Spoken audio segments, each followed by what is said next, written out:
Глава 33. Контуры. Начало нового времени. Эпохи, как и люди, смертны. Суперэтническая целостность, сопряженная с мироощущением и культурной традицией, возникая вследствие пассионарного толчка, неизбежно теряет инерцию, а следующий пассионарный толчок знаменует начало нового процесса. Однако культура может быть передана по эстафете, что часто заслоняет природные закономерности. Современникам эпохи, на которую приходится разрыв между старым и новым этногенезом, кажется, что ничего особенного не произошло. А историки и литературоведы не могут заметить живой деятельности уже потому, что объект их изучения – создание рук человеческих, которые могут либо сохраняться, либо разрушаться, но не взрослеть или стареть. Да и как может заметить современник долгоидущий процесс этнической модификации? Это видно только историку, чье зрение охватывает века, а в них бурные эксцессы, поражающие современников, оказываются лишь зигзагами этногенеза. При этом некоторые спокойные эпохи в действительности затишье перед бурей, подготовка к проявлению нового этноса, уже миновавшего свой инкубационный период. Такой эпохой для России было время княжения Дмитрия Донского, Василия I и Василия Темного, когда набухшая пассионарность превратила Древнюю Русь в Великую Россию. Времени на эту перестройку понадобилось относительно немного – 70 лет. Представим себе русского человека, родившегося в 1412 году после последнего татарского вторжения на Русь. В годы его детства он узнает, что живет в Московском княжестве, находящемся в составе улуса Большой Орды, правитель которой считается царем. На западе лежит Великое княжество Литовское, враждебное и опасное. А на севере богатая Новгородская республика, где господствует беззаконие. Оттуда на ушкуях приезжают злые разбойники, которым в лапы лучше не попадать. Но политическое размежевание не влечет за собой культурного разделения. Православие остается господствующим мировоззрением и в Москве, и в Новгороде, и на большей части Литвы, несмотря на ее государственный контакт с католической Польшей. Ситуация представляется предельно устойчивой, а изменение ее невозможным. А через 70 лет, в 1482 году, уже не было ни Новгородского веча, ни Большой Орды, ни самостоятельной Литвы, превратившейся в окраину королевства польского, угнетающего православных подданных. Зато появилось царство российское, назвавшее себя Третьим Римом и претендующее на вечное процветание. Так ход этногенеза сломал этносоциальные системы, казавшиеся вечными. Таким образом, намеченная нами тема исчерпывается XIV веком.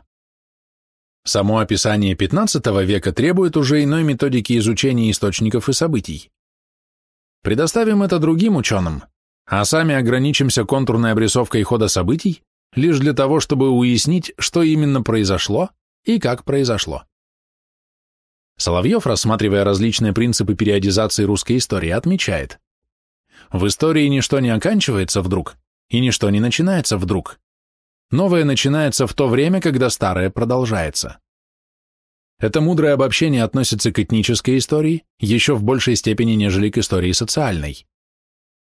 Вспомним, как в Римской империи христианские общины, новорожденный этнос с собственной структурой и оригинальным стереотипом поведения, вытеснили на окраины ареала носителей старой традиции.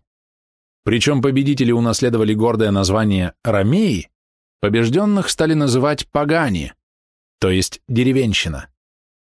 Ныне мы вынуждены сами выдумывать этнонимы для нового этноса, чтобы не путаться. Потому мы называем потомков разноплеменных христиан византийцами.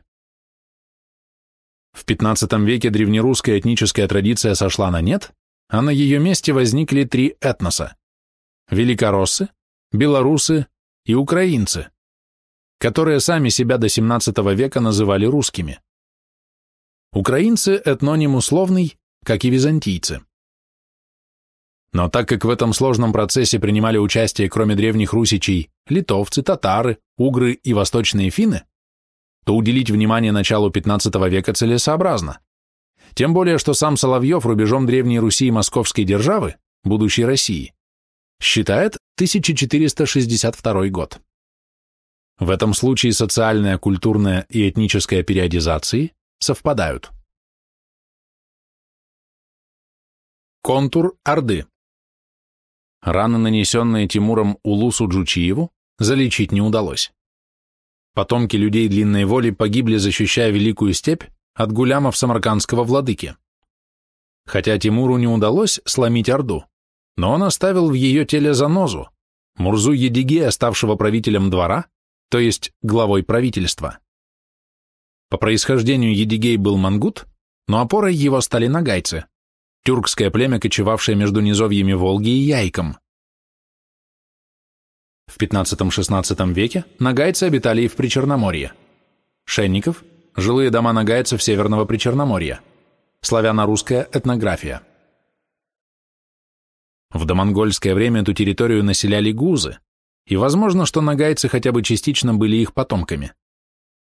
Эта гипотеза объясняет враждебность нагайцев к поволжским и крымским татарам, потомкам кыпчаков, с которыми у них шли постоянные войны, степная вендетта. А если так, то понятно, что они признали своим вождем соратника Тимура, мудрого и храброго Едигея, легко возводившего ханов на престол сарая, и также легко их убиравшего. Фактически, еще при жизни Едигея нагайцы выпали из целостности Большой Орды, как она стала именоваться в XV веке. Но в 1438 году Сарай еще был большим городом и крупным торговым центром. Тем не менее, развал Большой Орды продолжался. Претенденты на престол убивали друг друга, опираясь то на литовских гедеминовичей, то на самаркандских тимуридов, а этносы продолжали обособляться. В 1428 году освободилась Тюмень, где хан Абульхайр и его улус приняли название узбеки. Примерно в 1438 году отделились от Большой Орды Крым и Казань. Все эти новообразовавшиеся ханства были врагами Большой Орды. Дольше всего союз с Ордой поддерживала Москва, хотя и уклонялась от регулярной выплаты дани. Деньги, которые продолжали взимать с крестьян якобы для татар, оставались в казне московского князя. Из-за распри в Орде можно было и не платить. Поэтому понятно, что русские князья воевали не против хана, а против мятежников, часто совершавших набеги на пограничные области. Даже сам Василий II в 1445 году был разбит и пленен вышедшим из Орды Улуг-Мухаммедом, незадолго перед этим искавшим убежище на Руси.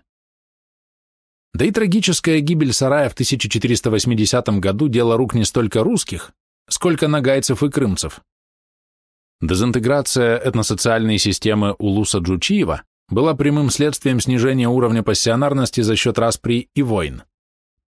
Но снижался этот уровень медленно, и до конца XVI века оставались островки высокой пассионарности, постепенно размыты отбором, то есть перемещением пассионариев в окрестности Москвы. И все-таки Улус Джучиев продержался дольше других. Восточные монголы стали жертвой своих западных соседей ойратов уже к 1434 году, когда Большая Орда на Волге еще держалась. Ойраты – название союза 4 племен – дарбетов, хойтов, таргаутов и хашаутов, предки которых были сосланы в Западную Монголию Чингисом, а там смешались с тюркским этносом ойратами и взяли их этническое название, благодаря чему в их языке много тюркизмов. Во время междоусобной войны 1259-1301 годов западные монголы сражались на стороне Хайду против Хубилая. Это повело к отчуждению их от восточных монголов, которых стала поддерживать империя Мин. В 1449 году ойраты на голову разбили китайское войско, но ограничились грабежом и были вынуждены отступить к северу, где они убили монгольского хана в 1451 году. Однако, когда ойратский полководец Эсень попытался объявить себя ханом, князья восстали против попытки узурпации и убили Эсеня в 1454 году. Ойратское государство стало степной республикой, отказавшейся от завоевания Восточной Монголии, где власть вернулась к ханам-чингисидам. Одновременно ойраты совершили грандиозный набег на запад. Между 1452 и 1455 годами их войско прошло через Могулистан, северную окраину Джагатайского ханства, вторглось в Кыпчакскую степь, повернув на юг долиной Сырдарьи, прошло до Ташкента и вернулось домой с богатой добычей. После этого разгрома с карты Азии исчезла Белая Орда, на месте которой оформились племенные союзы казахов, джузы. Подобно ойратам, казахи стали выделяться из орд несколько раньше, в 1425-1428 годах, и уже тогда заменили ханскую власть советами князей. О терминах «орда» и «племя» смотрите книгу Гумилева «Древние тюрки». Ойраты называли своих правителей китайским словом «тайджи» – «царевич», а казахи – арабским словом «султан». В обоих случаях произошла реставрация дочингисовских социальных форм при сохранении этнических норм, присущих кочевникам. Снижение пассионарного напряжения отразилось на общественной жизни ойратов и казахов и вернуло их к идиллии, утраченной в XIII веке при построении мировой империи, созданной за счет избытка пассионарности. Теперь сил хватало лишь на междоусобицы и набеги, но не на внешние завоевания, сколь бы заманчивы они ни были. А теперь сопоставим две системы отсчета – социальную и этническую. С позиции социальной истории изменения, происшедшие в Великой Степи, следует рассматривать как регресс, поскольку восторжествовали традиции родоплеменного строя. Пользы кочевникам от этого было мало, потому что межплеменные войны сопровождались постоянным угоном скота и, следовательно, нарушением хозяйства как у побежденных, так и у победителей, чья молодежь занималась не созидательным трудом, а бессмысленным кровопролитием. В социально-экономическом аспекте кочевой мир сделал шаг назад. Но рассматривая этногенные процессы, мы видим, что рассеяние энергии – закономерный выход из перегрева акматической фазы.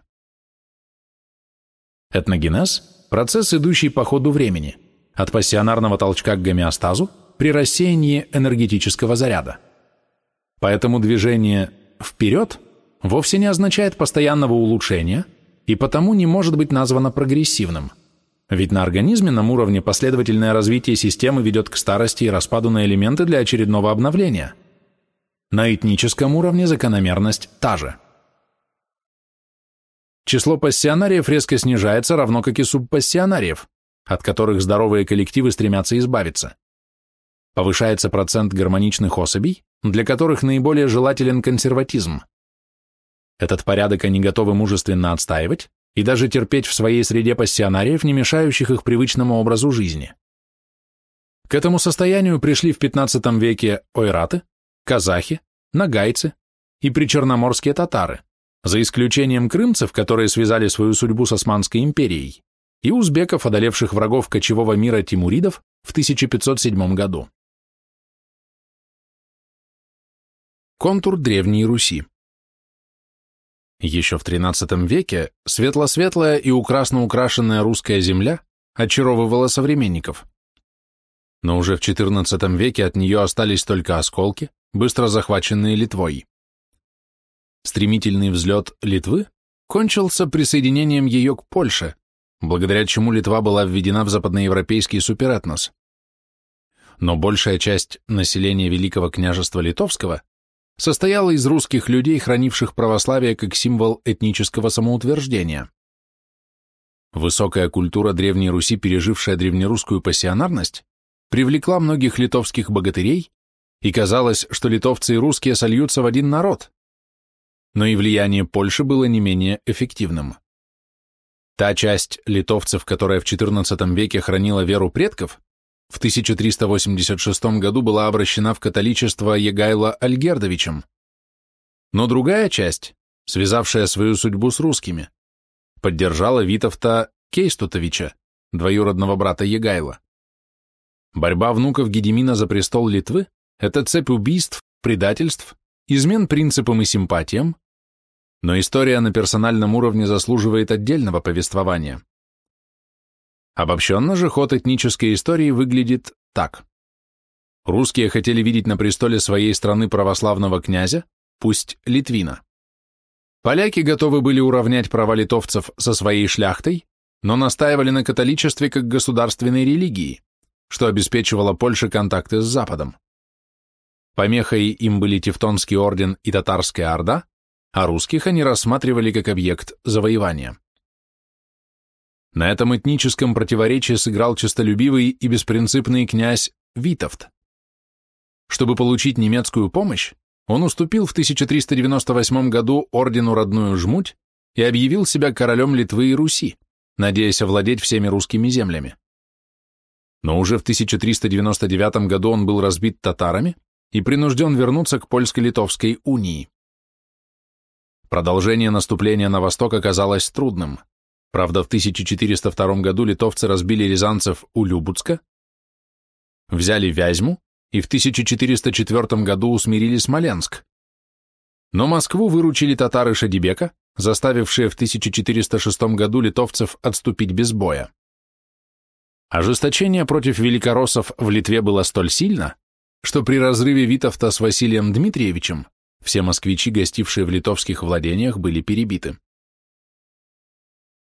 Кроме того, православные литовцы массами переходили на сторону Москвы. В числе перебежчиков оказался даже сын Альгерда Свидригайла.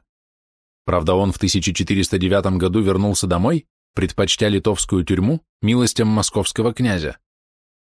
О нем мы упомянули не зря, он еще себя покажет. Успехи Витовта были остановлены также войной с орденом. Лишь в 1410 году польско-литовско-русско-татарское войско разбило немецких рыцарей при Грюнвальде. После этого орден не оправился, так как приток добровольцев с запада прекратился. Немцы воевали с чехами, англичане с французами. Лишних воинов при таком самопогашении пассионарности ни в одном королевстве Европы не осталось.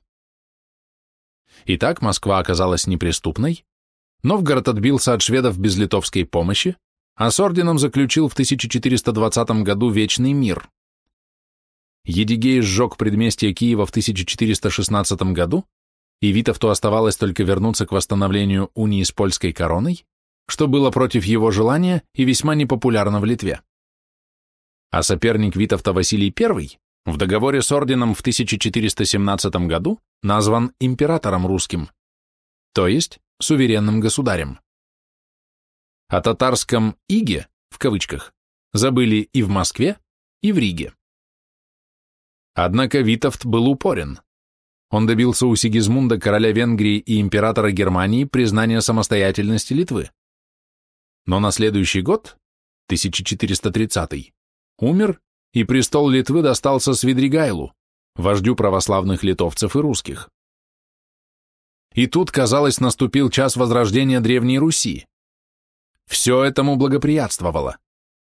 Поляки, отняв у Литвы Подолию, вызвали гражданскую войну между католиками и православными, в которой остались без союзников, так как чехи-гуситы опустошили католическую Германию, а польский ставленник в Литве, князь Сигизмунд, обрел ненависть казнями вельмож и, наконец, был сам убит заговорщиками, князьями чарторийскими, по происхождению русскими.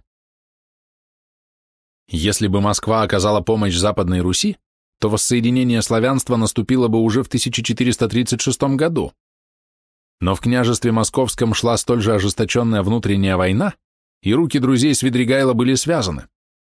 Сам же Свидригайло не проявил ни военных, ни государственных способностей, потерпел поражение в 1435 году на реке Свенте, приток Вилии, и отказался от престола Литвы, удержав как княжество Восточную Подолию, где и умер в 1452 году. Историки уделяют мало внимания Василию I, а зря. Этот князь сумел отразить натиск Витовта и набег Едигея, присоединить княжество Суздальское и, самое главное, подарить своему народу 20-летний мир, за время которого раздробленная Древняя Русь превратилась в Россию, чего многие современники не заметили. Однако издалека видны экономический подъем, демографический рост, развитие искусства и, что для нас важно, повышение уровня пассионарности. В государстве московском появились две идеологические доминанты, одну из коих представляли внуки бойцов Поля Куликова, а вторую — ревнители старины.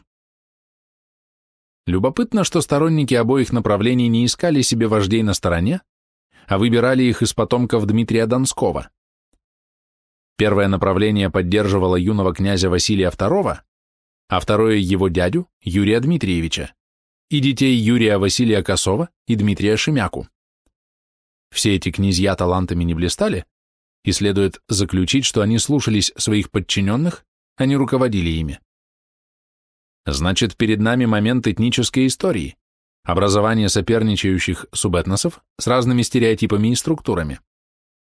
Эти субэтносы даже группировались на разных территориях. Сторонники Василия II в Подмосковье, его противники на окраинах ареала в Галиче и Вятке. Свидригайло на свою беду сдружился с вождями оппозиции великому князю, который, естественно, не подал ему помощи в решающий момент борьбы, а наоборот заключил мирный договор с Казимиром Литовским. Открытая война с переменным успехом тянулась в княжестве Московском 20 лет, с 1432 по 1452 год.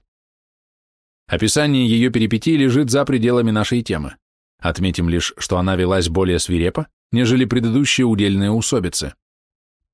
Теперь пленных князей стали ослеплять, а Шемяку, убежавшего в Новгород, отравил повар-предатель. Впрочем, было за что.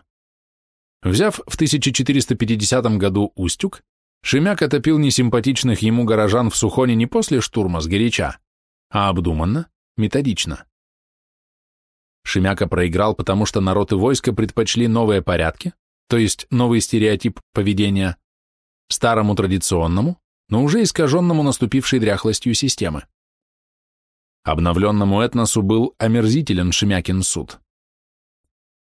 Агония Древней Руси закончилась в том же 1453 году, что и агония Византии.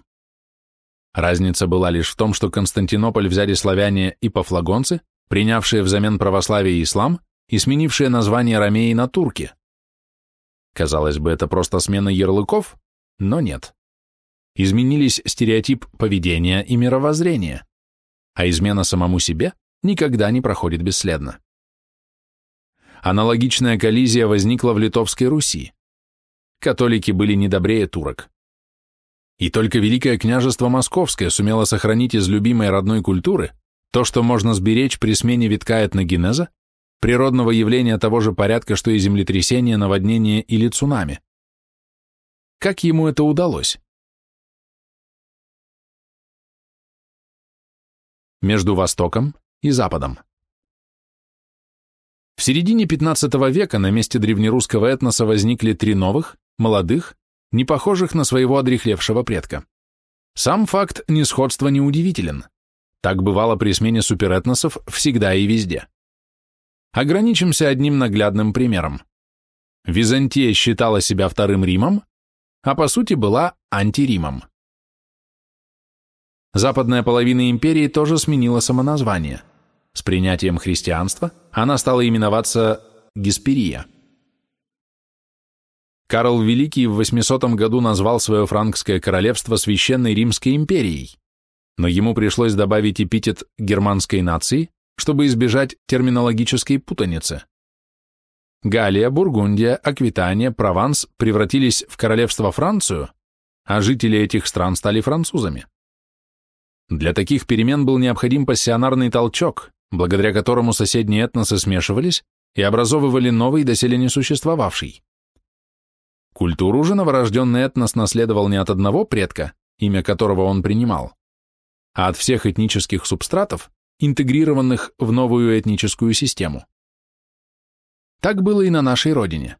Великороссы, белорусы и украинцы по отношению к древним русичам – это то же, что итальянцы относительно римлян, с той лишь разницей, что последние обрели новую культурную доминанту – католичество, а потомки русичей сохранили древнее православие, что определило направление их этногенеза, а тем самым и исторической судьбы. Как обычно бывает, здесь не обошлось без рокового мгновения, имевшего место в 1439 году и усугубившего дезинтеграцию Восточной Европы и Западной Евразии. Для молодых этносов самую большую опасность представляют взрослые, то есть хищные, соседние суперэтносы. Хищность их определяется уровнем пассионарного напряжения, заставляющего людей преодолевать пустыни и дебри моря и океаны, что они и делают, если дома наступает покой, который водворяют здравомысленные особи со средней пассионарностью. Такая эпоха наступила в Западной Европе в 30-х годах XV века. В 1434 году чешские утраквисты, православные, разбили при Липанах чешских таборитов, экстремистов, после чего окончились войны, опустошившие и Чехию, и Германию. В 1436 году коннетабль Франции Ришмон взял Париж, после чего наступил перелом в Столетней войне. Хотя она вяло тянулась до 1453 года, когда французы взяли Бордо, но лишние войны оказались и во Франции. Католическая Европа перестала аннигилировать внутри себя и обратилась опять на восток. Снова, как в 1095 году, папский престол возглавил крестовый поход для отражения турок и обращения схизматиков.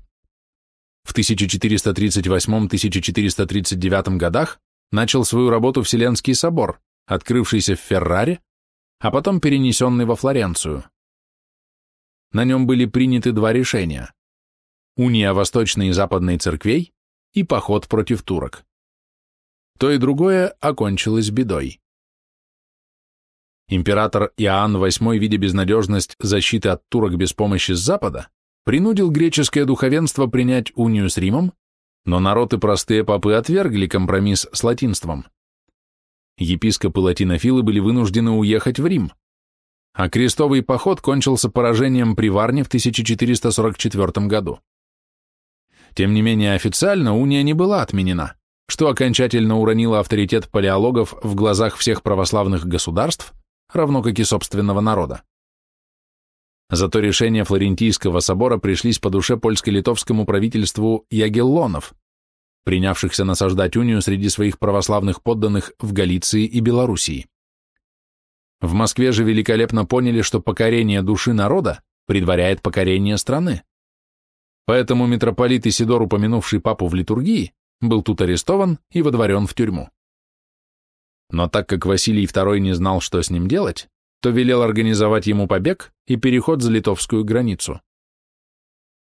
Таким образом создалась четкая граница между гуманистической Западной Европой и хранительницей православной ортодоксии Россией. Россия была слабее, так как Литва имела глубокий тыл. Если бы не победа турок при Варне, то, возможно, в поединке с Литвой Москва могла не устоять. Но передышку она использовала умело.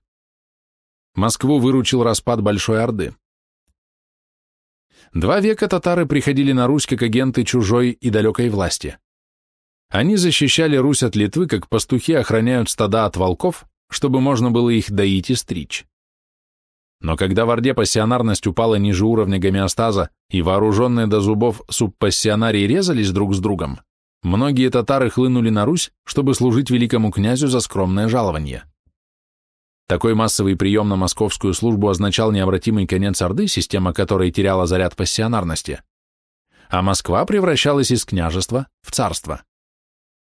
Многие современники осуждали за это Василия II, но ведь так же поступал Петр I, принимавший на службу немцев и голландцев, как хороших специалистов.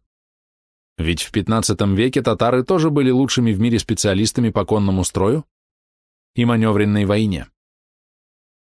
Однако полной аналогии Петра I с Василием II не было ни по личным их качествам, ни по фазам этногенеза.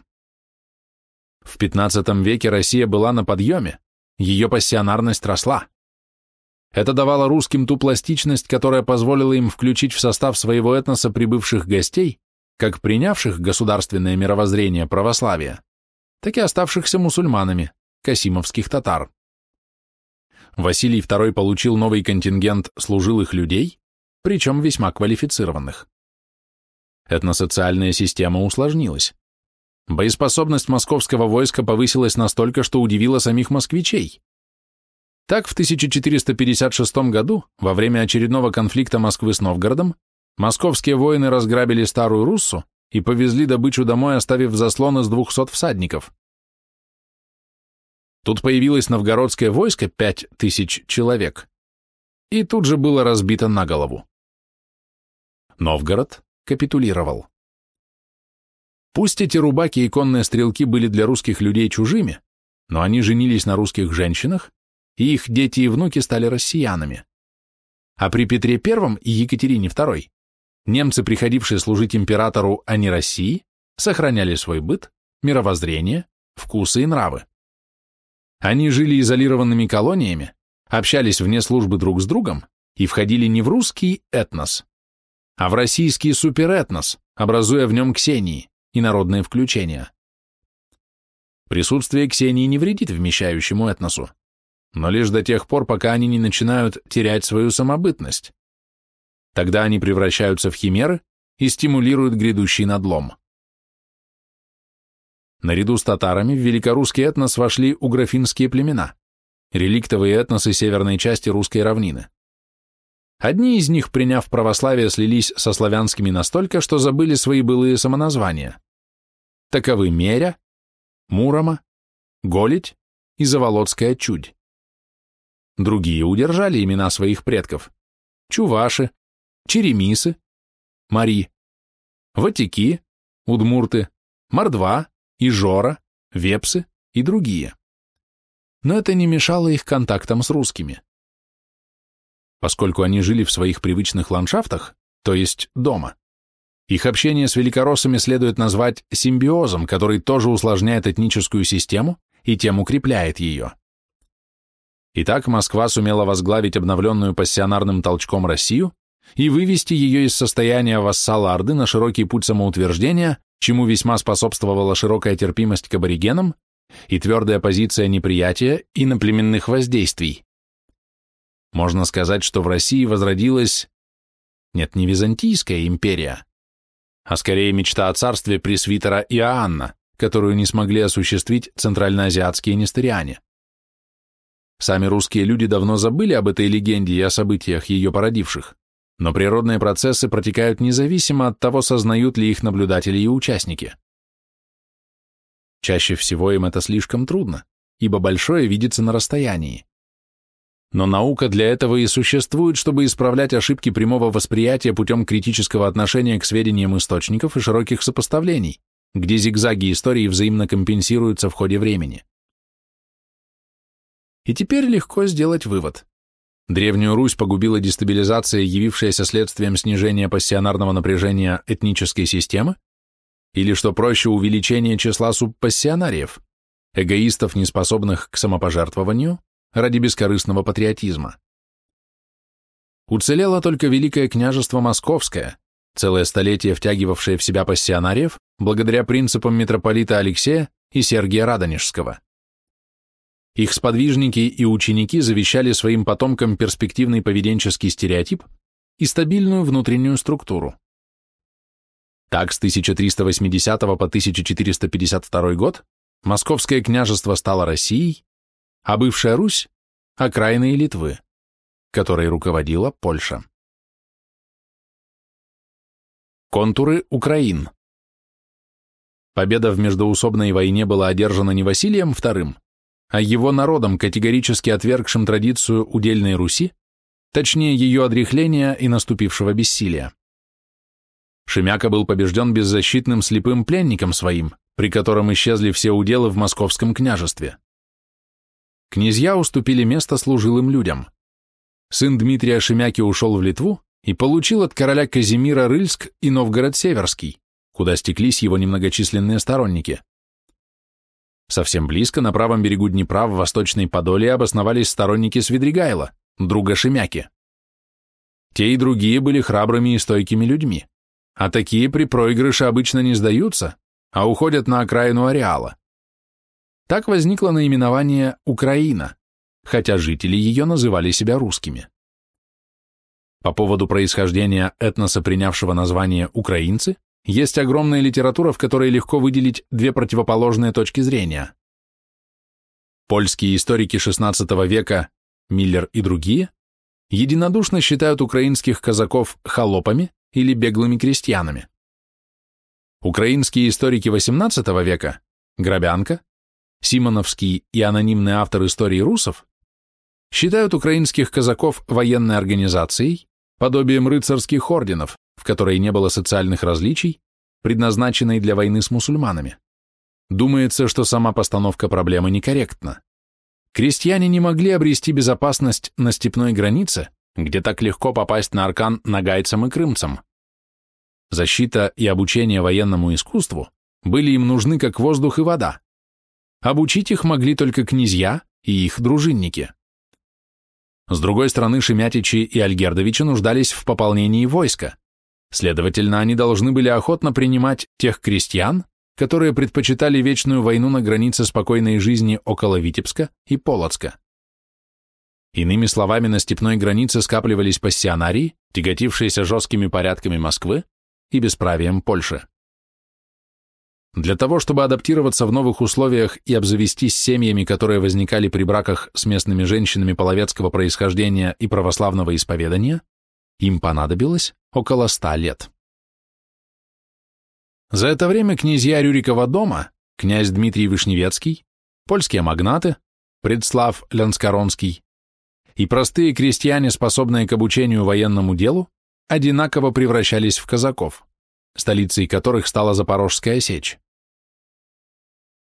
О 3 смысловых вариациях термина «козак» смотреть в книге Шенникова «Червленый яр». Последнюю, по принятой нами терминологии, следует считать консорцией, из которой вырос малорусский субэтнос, превратившийся через 200 лет в украинский этнос, освободившийся в XVII веке от власти католической Польши, а в XVIII веке завоевавший ведущее место в Российской империи. Не следует забывать, что в число украинцев было инкорпорировано немало красных девок половецких и их потомков. Но дальнейшая история Украины выходит за хронологические рамки нашего повествования. А теперь можно сделать вывод, предварительно напомнив, что в XIII веке Волгоокское междуречье тоже называлось Украиной Залесской. Живые силы и традиции сохранились на окраинах ареала древнерусского этноса, а в центре его иссякли. Новые этносы возникли на стыках этносов древних путем контактов и переноса повышенной пассионарности. Конечно, не меньший подъем ее был и в середине ареала на Среднем Днепре, но там давление соседнего суперэтноса Западной Европы через Польшу оказалось столь сильным, что выдавило пассионарных русичей в Москву и Запорожье. Оба центра подъема ставили своей целью сохранение культуры и стереотипа поведения, то есть обычая в Древней Руси. Первое удалось, ибо шедевры не подвластны времени. Второе было неосуществимо, потому что историческое время необратимо и неповторимо.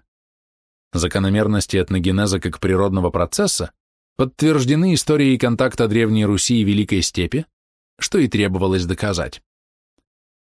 Что же касается контакта России с Западной Европой, то каждый желающий сможет убедиться, что и тут законы природы останутся неизменными. Задача науки лишь в том, чтобы своевременно предупредить сограждан о вероятных вариантах развития событий, а дело политики – найти оптимальный выход из возможных, но не обязательных, то есть непредначертанных коллизий. Вот почему фундаментальная наука и практика обоюдно нужны друг другу. Диахрония. Время – феномен удивительный. Сущность его нам непонятна, но ориентироваться в нем мы умеем, потому что оно поддается измерению. Общеизвестно линейное время, вычисляемое астрономически, по годам и векам. Но эта система отсчета применима не везде. Микроорганизмы и даже насекомые не смогли бы ею пользоваться. Для них был бы удобен отсчет по поколениям, так как их жизнь коротка, и дав жизнь потомству, они не нуждаются в дальнейшем существовании. Несколько сложнее биологический отсчет у высших теплокровных и рептилий. Выделить у них смену поколений трудно, так как наблюдается феномен старости. Часто молодь гибнет раньше, чем ее родители и даже деды. Кроме того, многие виды животных живут коллективно, поэтому отсчет должен идти не на организменном, а на популяционном уровне. Таковы люди и образуемые ими этносы. Рождение этноса происходит в негантропийный момент, пусть даже протяженный, когда на фоне нескольких популяций за счет появления избыточной биохимической энергии возникает новая система, исчезающая через 1200-1500 лет при неубывающей энтропии. При этом этнос проходит ряд фаз, пребывая не в биологическом, а в историческом времени, определяемом через характер событий и их причинно-следственных связей, а также общественного императива по отношению к персонам, составляющим этнос. Поскольку вспышки этногенеза или пассионарные толчки локальные и разновременны, то сопоставлять их целесообразно не синхронно, накладывая на линейную шкалу времени, а по фазам или возрастам. То есть начало с началом, середину с серединой, конец с концом. Таким образом, легко выделить природную закономерность этногенеза, лимитом коего является упрощение этнической системы до распада ее на отдельные персоны, то есть снижение уровня на один порядок от популяционного до организменного. Следовательно, историческое время дискретно, что отличает его от астрономического и биологического. Кроме того, оно может быть нарушено, точнее оборвано активным межэтническим контактом, где этносы пребывают в разных фазах. Назовем этот вариант смещением. И все-таки эволюция как вектор группы процессов играет заметную роль в жизни всей планеты, с той обязательной оговоркой, что существует два направления развития системных целостностей. Система может стремиться либо к усложнению, либо к упрощению. В последнем случае ее можно назвать антисистемой. И что замечательно, выбор направления лежит в полосе свободы, а значит зависит от решения людей, то есть элементов системы. Первая позиция. Материальный мир ужасен, так как все живое предназначено к смерти. Вторая позиция. Мир прекрасен и прекрасна смерть, сопутствующая жизни, ибо она освобождает от космического зла, несправедливости, страданий, которые страшнее смерти. Обе позиции последовательны, можно выбрать любую по желанию. Пояснили эту контроверзу два поэта XX века. Оптимистическую формулировку дал Николай Гумилев в поэме «Начало», благословляя жизнь с ее переменами. С сотворения жизни стократы, умирая, менялся прах. Этот камень рычал когда-то, этот плющ парил в облаках. Убивая и воскрешая, набухать вселенской душой, в этом воля земли святая, непонятная ей самой. Обратную концепцию предложил Николай Заболоцкий в стихотворении «Ладейников». Ладейников склонился над листами, и в этот миг привиделся ему огромный червь, железными зубами схвативший лист и прянувший во тьму. Так вот она, гармония природы. Так вот они, ночные голоса. Так вот о чем шумят во мраке воды, о чем, вздыхая, шепчутся леса. Ладейников прислушался. Над садом шел смутный шорох тысячи смертей. Природа, обернувшаяся адом, свои дела вершила без затей. Жук ел траву, жука клевала птица, хорек пил мозг из птичьей головы, и страхом перекошенные лица ночных существ смотрели из травы. Природа, вековечная давильня, соединяла смерть и бытие в один клубок, но мысль была бессильна соединить два таинства ее. Превращение любой живой системы в жесткую означает ее гибель и дальнейшее упрощение до уровня атомов. Предел этого развития – вакуум. И наоборот, усложнение биосферной системы ведет к увеличению разнообразия. От одного этноса отпочковываются 2-3 новых. То и другое являются либо концом старого, либо началом нового этноса. Поэтому все этносы имеют свои начала и конец. Исключение – жесткие системы, потерявшие способность к развитию и выпавшие из биосферы.